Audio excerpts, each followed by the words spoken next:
stands for the Amateur Radio Emergency Services. And basically, we are a bunch of ham radio operators who are licensed by the FCC. And in severe weather situations or civic emergencies, we're called upon to make our contribution via using communications wireless radios. Right. My primary function is quite simple. When severe weather is present, I am either on the job, at home, in the car. I've got my radio with me, and I just watch the sky looking for something severe. I would not advocate chasing storms unless you have a very good education. Some people chase these storms for the glamour of it. It's an adrenaline rush. Some are doing it to get the video to sell it to the TV stations. But in reality, it's very, very dangerous because you don't know what you're expecting to deal with. I mean, some of these storms can turn very dangerously severe in just a few seconds. You could be chasing down the highway in one of these storms and you say, oh, there's a tornado off in the distance, and you're getting some heavy rain. The next thing you know, you're getting hail this big hitting your windshield. If you don't know what to look for or what to expect, you can get killed. By 10:30 p.m. on July 18th, 1996, most of the severe storms that had raked southeastern Wisconsin had substantially diminished. The town of Oakfield in southern Fond du Lac County sustained major damage when a major tornado ripped through the community of about 1,000 around 10 after 7 that evening. And this goes back to July 20th, 1996. Oakfield, Wisconsin, in southern Fond du Lac County. We're looking at some of the damage here now. Notice this property here. The house is intact, the roof is intact, but most of the windows have been blown out. With regards to the storm spotters, they are an intricate element of our community and often serve as the eyes and ears for advance warnings of severe storms. Many times their reports are relayed directly to the National Weather Service, which in turn is then relayed to the general public. If you'd like to learn more about the storm spotters or the storm chasers, there is an organization in southeastern Wisconsin that will provide you with information about severe weather education, severe weather training, and reporting, as well as information on getting sources of severe weather information and videos and whatnot. For more information about this local organization, you can contact the Milwaukee Area Skywarn Association. That's MESA. The Skywarn organization promotes severe weather identification, evaluation, and reporting. They are here in the West Dallas area and can be reached by telephone by dialing 475-6200. I'm Skip Voros. Thank you very much. Until next time, good evening. We're bringing everybody an update onto the activities that are affecting the Madison area. No severe weather here in southeast Wisconsin yet, but some interesting developments to the Madison and West area.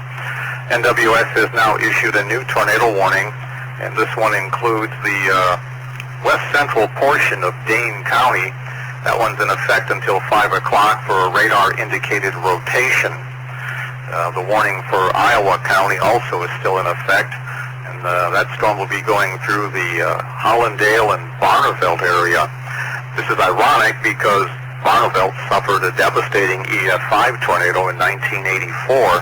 The current National Weather Service radar indicates the following. We do have severe thunderstorm warnings in effect for western Dane County, western Rock County, and all of Greene County. These storms continue to be holding together and moving in an easterly direction.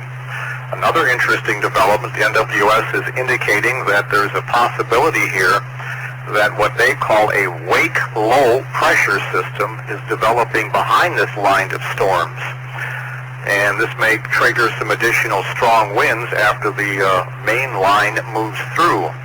The La Crosse National Weather Office has issued a high wind warning because of this situation that may or may not affect us later. This is WD9HAS. So right now at 5:13 p.m., here is the current location of the radar signature. Strongest precipitation, strongest winds extend from about the Waunakee area, Madison, McFarland, Stoughton, then into Edgerton, and then down to Janesville, then straight down to Beloit, and then into northern Illinois, including the Rockford area. That's where the heaviest rain is, and out ahead of that and very close to that to be the strongest straight line winds and also the lowest visibility. This WD9HAS will have reporting criteria coming up in a few moments, assuming these things hold together. WD9HAS, KB9ZLL, new warning has been issued for northern Dodge County and southern Fond du Lac County until 5:45. That is a severe thunderstorm warning now for northern Dodge County and southwestern Fond du Lac County until 5:45. The primary threat here would be 60-mile-an-hour winds and penny-sized hail. KB9 Zulu Lima Lima. Thank you, Andy. Yeah, I see it on the screen here. Folks in Fox Lake, Beaver Dam, they're probably going to get nailed with a lot of heavy torrential rain for a short time. We have thunderstorm warnings in southern Wisconsin, but the line, which also extends in northern Illinois, the Chicago office has not issued any warnings. Thus it appears that southern Wisconsin will be getting the strongest winds with this storm. Stand by. In looping the National Weather Service Doppler radar image, the Bull Echo signature continues to hold itself together, but what I am seeing is a slight reduction in intensity in some locations, and the aerial coverage is about the same. Also, we're starting to see a little bit of an east-northeast movement right now. Originally, this Bull Echo signature was traveling west to east, and for southern Wisconsin now, we're starting to see a little bit of east-northeast movement. Again, we're under the warning there for western Jefferson or Jefferson, Waukesha counties. You guys need to be on the lookout there for some of the more damaging straight-line winds. Doppler velocity data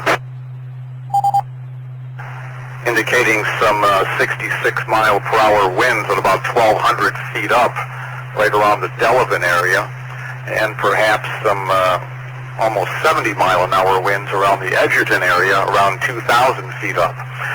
The bigger question is, are some of these strong winds mixing down to the earth, causing straight-line wind damage? This storm also has the potential for embedded tornadoes, but I think that threat is diminishing a little bit. This WD9HAS Skywarn.